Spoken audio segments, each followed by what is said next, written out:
ದರ್ಶನ್ ನನ್ನ ಮಗು ಅಂತ ತಿಳ್ಕೊಳ್ಳಿ.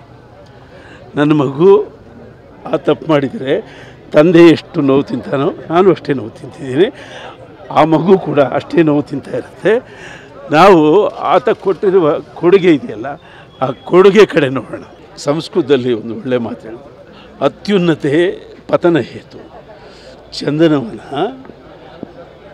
ಎಷ್ಟು ಕೀರ್ತಿಯನ್ನು ಗಳಿಸ್ತು, ಎಷ್ಟು ಪ್ರಶಸ್ತಿಗಳು, ಎಷ್ಟು ರಾಷ್ಟ್ರ ಪ್ರಶಸ್ತಿಗಳು, ಎಷ್ಟು ಗೌರವ, ಎಂತೆಂಥ ಪ್ರತಿಭಾವಂತರಲ್ಲಿ ಹುಟ್ಟಿ ಬೆಳೆದ. ಅಂದರೆ ಆ ಎತ್ತರಕ್ಕೆ ಏರ್ಬಿಡ್ಬೇಕು. ಅಷ್ಟು ಎತ್ತರಕ್ಕೆ ಏರಿದ ಮೇಲೆ ಎಲ್ಲೋ ಒಂದು ಕಡೆ ಅಲ್ಲಿಂದ ಕೆಳಗೆ ಬೀಳಬೇಕಾಗುತ್ತೆ. ಹಾಗಾಗೋದು ಬೇಡ. ಅಲ್ಲಿಂದ ಬಿದ್ದದ್ದು ಕೂಡ ಮತ್ತೆ ಹೇಳೋಕ್ಕೆ ಚಾನ್ಸ್ ಇದೆ.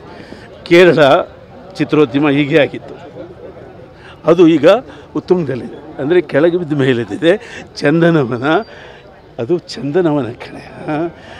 ಒಂದು ಮಳೆಗೆ ಮರ ಒಣಗೋದ್ರೇನಂತೆ, ಇನ್ನೊಂದು ಮಳೆಗೆ ಕಾಡು ಬೆಳೆಯುತ್ತೆ.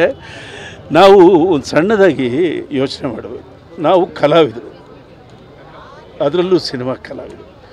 ನಾವು ಸಿಟ್ಟು ಇದೆಯಲ್ಲ, ಸಿಟ್ಟು ಅದನ್ನು ಸ್ಕ್ರಿಪ್ಟ್ ಮಾಡೋರು ಅಲ್ವಾ. ದ್ವೇಷ ಇದೆಯಲ್ಲ, ಅದನ್ನು ಕ್ಯಾರೆಕ್ಟರ್ ಮಾಡೋರು ನಾವು. ಸಿಟ್ಟು ಅಂದರೆ ಅದೊಂದು ಸ್ಕ್ರಿಪ್ಟಯ್ಯ, ದ್ವೇಷ ಅಂದರೆ ಅದೊಂದು ಕ್ಯಾರೆಕ್ಟ್ರಯ್ಯ.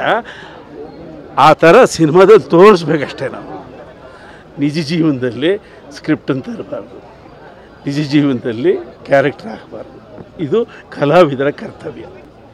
ದರ್ಶನ್ ನನ್ನ ಮಗು ಅಂತ ತಿಳ್ಕೊಳ್ಳಿ. ನನ್ನ ಮಗು ಆ ತಪ್ಪು ಮಾಡಿದರೆ ತಂದೆ ಎಷ್ಟು ನೋವು ತಿಂತಾನೋ ನಾನು ಅಷ್ಟೇ ನೋವು ತಿಂತಿದ್ದೀನಿ. ಆ ಮಗು ಕೂಡ ಅಷ್ಟೇ ನೋವು ತಿಂತಾ ಇರುತ್ತೆ. ನಾವು ಆತ ಕೊಟ್ಟಿರುವ ಕೊಡುಗೆ ಇದೆಯಲ್ಲ, ಆ ಕೊಡುಗೆ ಕಡೆ ನೋಡೋಣ.